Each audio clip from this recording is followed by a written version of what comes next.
الناس بتقول لك ابنك عنده فرط حركه، لو كل الناس بتقول لك ابنك عنده تشتت انتباه، تعالي وانا اقول لك شويه تدريبات تعمليها مع ابنك وهيختلف تماما بعد التدريبات دي. اول حاجه لازم نعملها مع الطفل فرط حركه هو توظيف طاقته وتوظيف حركته. يعني ما ينفعش اسيب الطفل يتحرك بعشوائيه باستمرار. يعني ايه اوظف طاقه الطفل؟ يعني طول ما انت قاعده في البيت ما تخليش الطفل يتحرك عشوائي. طول ما انت قاعده في البيت افضلي اطلبي من الطفل طلبات، هات كذا، شيل كذا، حط كذا، طلع كذا، نزل كذا. يعني ايه؟ يعني لقيت الطفل بيجري بسرعه في الصاله، اشوف ايه اخر حاجه في الصاله اقول له هات المخده اللي على الكنبه دي. شايف الطفل بيجري جدا وداخل المطبخ اقول له هات الكوبايه اللي في المطبخ. شايف الطفل بيجري جدا يمة الباب اقول له اقفل الباب. وهكذا اوظف الطاقه، اخليه رايح لهدف. تاني حاجه لازم الطفل يلعب رياضه بصوره يوميه. اهم حاجه لفرط الحركه ممارسه الرياضه، وممكن يلعب رياضتين مع بعض. ممكن يلعب سباحه مع كره قدم، سباحه مع كونج فو، سباحه مع كاراتيه الى اخره. المهم يمارس رياضه تحت ايد كابتن بصوره يوميه. ثالث حاجه لازم ننمي مهارات تركيز والانتباه عند الطفل يوميا عن طريق عمل الاشكال المختلفه والكتيره بالطين الصلصال. يعمل اشكال هندسيه بالطين الصلصال، يشكل اشكال بالطين الصلصال، يعمل اشكال الحيوانات والطيور والفواكه بالطين الصلصال،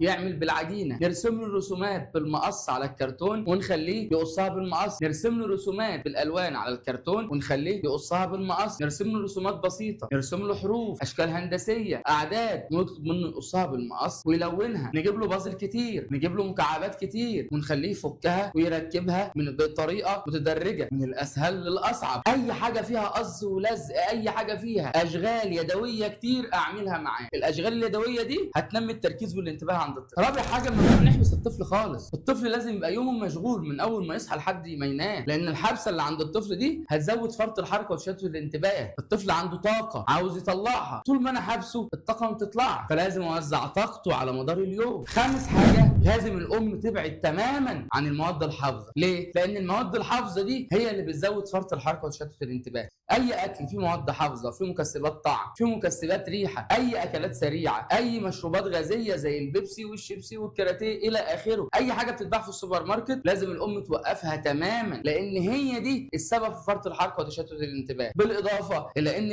المواد الحافظه ومكسبات الطعم والريحه والاكلات السريعه استبدلها بالاكلات الصحيه، استبدلها بالفواكه والخضروات، باللحوم، بمنتجات الالبان، بالمكسرات الى اخره من اكلات طبيعيه صحيه. سادس حاجه نبعد عن السكريات تماما. الاكل المسكر، الاكل اللي فيه سكر كتير بيزود فرط الحركه وتشتت الانتباه عند الطفل. السكريات والشوكولاته والحلويات ده بيدي للطفل طاقه زياده، بيعمل له فرط حركه. على سبيل المثال الطفل نفسه ياكل بسبوس، ياكل بسبوس بس اقل نسبه السكر فيها بصوره كبيره جدا. كل ما نبعد عن السكريات، كل ما نبعد عن مكسبات الطعم والريحه، كل ما نبعد عن النشويات، كل ما نبعد عن المشروبات الغازيه، كل ما نبعد عن الاكلات السريعه، كل ما فرط الحركه وتشتت الانتباه عند الطفل هيقل بصوره كبيره. سابع حاجه الالكترونيات او الشاشات، ان الطفل يلعب الالعاب الالكترونيه او يتفرج على التلفزيون او على اليوتيوب الى اخره من شاشات بيزود تشتت الانتباه عند الطفل. لازم قدر المستطاع الغي الالكترونيات والشاشات واستبدلها بالالعاب الرياضيه واستبدلها بالعاب تنميه المهارات عشان اقضي على فرط الحركه وتشتت الانتباه عند الطفل. ودي كانت ارشادات مهمه عشان اخف فرط الحركه وتشتت الانتباه بصوره كبيره عند الطفل. والسلام عليكم ورحمه الله وبركاته.